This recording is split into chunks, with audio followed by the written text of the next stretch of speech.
Alright guys, here today we are back with another video, and here I will be doing a couple Kolos with the new Pushback Eni.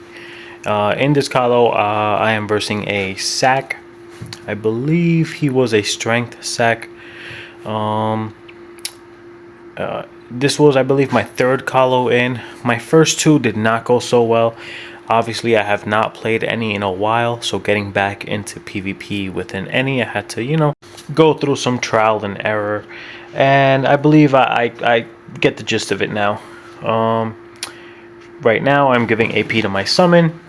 I'm trying to see if I have any angles. I don't.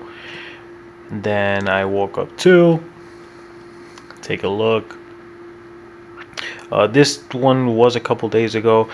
I did a couple Kolos. They did go very well once I got the gist of it. And I will be bringing them to the channel. I'm going to try and bring them every 2 days or so. So I did learn a couple things in these Kolos that I will be telling you and letting you guys know. He hits me with a Fury. Oh, it looks like he is Chance. He might be Chance Strength. Yep, he is Chance Strength, which I have also brung a couple Kolos of my sack with the same exact set he has onto the channel. If you can, take a look at those. Let me know what you guys think. So he gets right up in front of me, makes that mistake. It's a pushback Eni. So what I'm going to do, I'm going to push you. So for 1 AP, I deal 122. For 4 AP, I deal 838. And another 4 AP, I deal 845, which is very decent. And then the last, I believe that move is 3 AP, I deal about 535. So it's a very heavy chunk of damage out of nowhere. It probably surprised them. At that moment, I'm like, okay, it's a sack. He's going to stay in front of me. I can deal probably more damage than he can. So in my head, I'm thinking it's going to be an easy one as long as he stays next to walls. If he stays next to walls, I should be perfectly fine. At this point, I'm thinking, okay, if I push the sword, I still won't have an angle.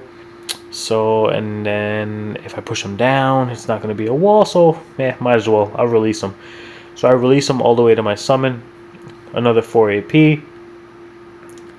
Deals a significant amount of damage. Another 4 AP.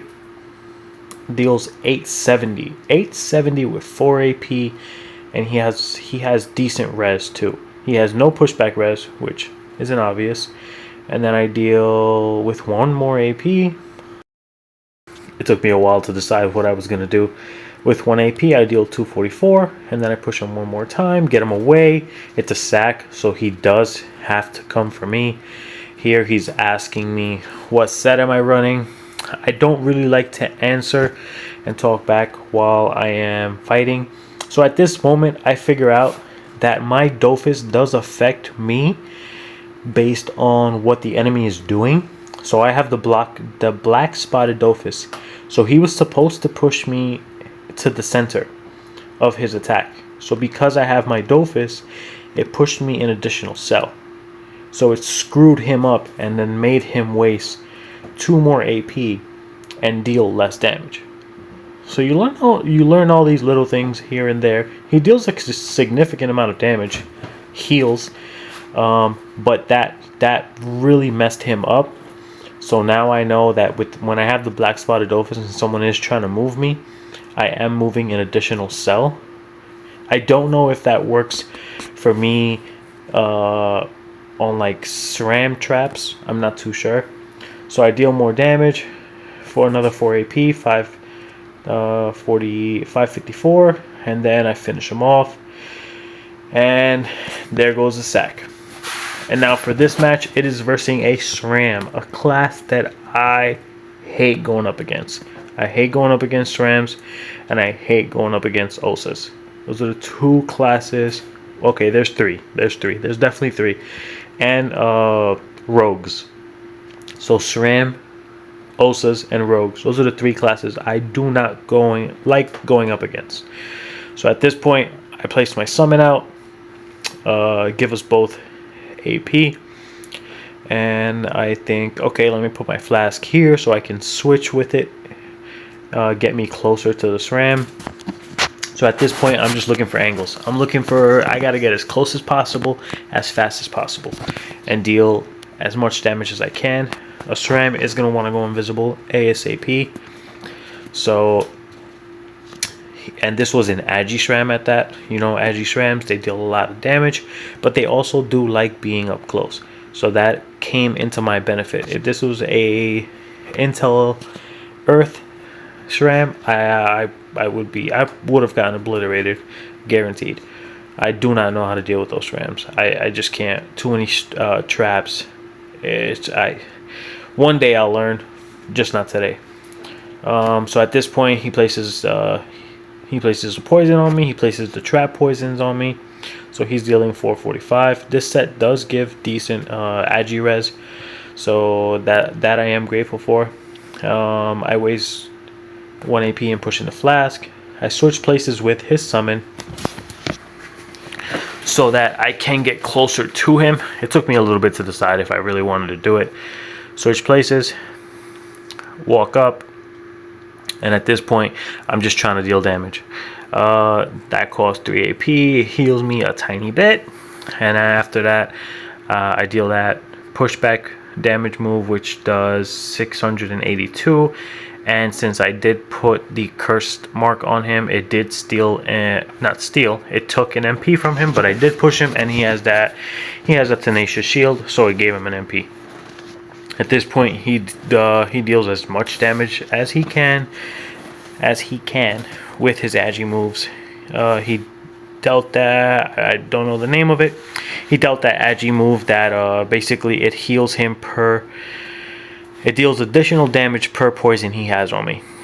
So at this point, I'm thinking, okay, I have to either find him or try and get those poisons off of me. It's still early in the game where I can try and get those poisons off and be perfectly fine. He deals a significant amount of damage, 1,171 with all those poisons, which is decent considering the res that I have.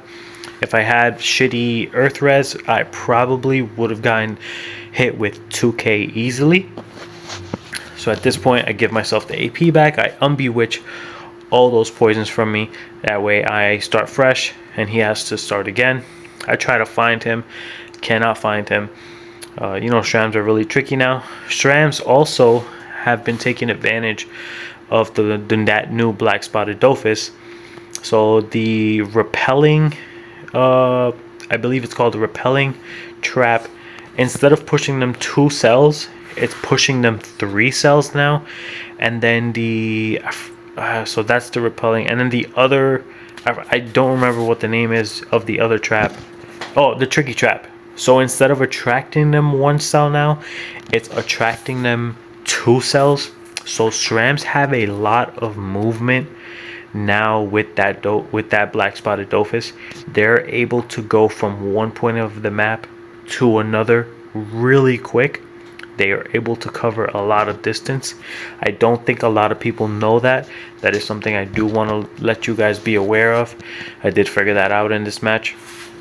They have a lot of movement now. They're able to move with a repelling 3 cells and then a tricky trap 2 cells. They're able to move 5 cells without using any MP, which is pretty nice. And here he reappeared. He tries to deal that. He puts that spell on me again. Well, I forgot. It went away. Oh, Toxinous. Which basically for every poison he has on me, I think it maxes out at 3. It deals an additional damage and gives him heals, which is pretty decent. And at this point right here, you're able to see he's going to place a repelling, and he's going to move, let's count, 1 2 3 4. It's actually 4 cells, so he moves 4 cells away, which is very decent. Like I said, guys, Shrams have a lot of movement now, which is really scary considering what Shrams can already do. At this point, his double moves, it dies, and he deals 654 damage with all his poisons, and he heals about 300, which is very decent. Right here, I'm thinking, how do I deal damage? And I also want to heal. So I heal myself first, put myself in the blessed state, and heal myself 1,157, which is decent. And at this point, I push my flax down so I have something to hit him against. I push him and deal, what is that, 423, and then that 4 AP move, Jarring Word, deals another 971 damage, which is very decent, very decent. So I deal enough damage there, and also my Toxic Flask deals some more damage. It doesn't deal a lot of damage, but it's something. When you're going up against a Shram, anything helps. So he goes full combo of his poisons. He has 123 lock, which tells me he could have higher lock, unless he's running that MP trophy, which takes away lock.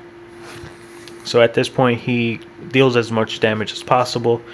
If I were him, I would have hit me full strength. Would have went all out at this point, because I have 3,000 Vit, and if his poison should be enough as long as he would have hit me fully. He wastes AP in moving me that one cell. Don't know why. Maybe he did have a poison trap there. That's why, I believe. So that was smart of him. But I would have went full out and did the maximum amount of damage as I can. At this point, I full heal. I want to secure the match. If I full heal, I secure that I do pull off the victory. I deal 971 damage again. 1,013 damage on that one. This is where the pushback any comes in handy. It deals a significant amount of damage. He only has 792 Vit left. So what I'm going to do is, he is going to heal a little bit once all his poisons take an effect on my turn. And what he wants to do is run away as much as possible so that he can get his invisibility again. That is what Srams are going to wait for. They're going to wait for their invisibility. So he's going to try and put as much room between me and him as possible. So he goes full poisons again. And I'm just checking my moves, see where I can exactly go. He does a repelling and then a tricky, and you see the amount of steps that he's able to cover. It's completely insane. At this point, I'm like, all right, I don't need that much to finish him off. And I have basically enough AP to take him out and see the finish, guys. Leave a like.